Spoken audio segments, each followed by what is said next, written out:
So let's talk about the decibel. One of the first things you need to know is that it is a unit of comparison, not a unit of power.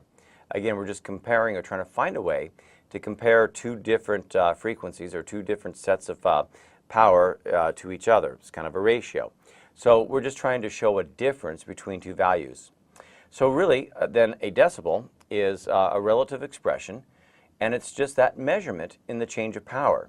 More often, what we'd be talking about with decibels is the amount of power at the site of the antenna that begins to radiate the radio frequency versus being 20 feet away, 40 feet away. You know, then what is that power level by the time it reaches you? And that's what the decibels will do, is it'll give you an expression of how that power has changed from where you were to where you're going. And you know, of course, we talked about all the things that cause the change of the power, including just free path loss. So that's all we're measuring.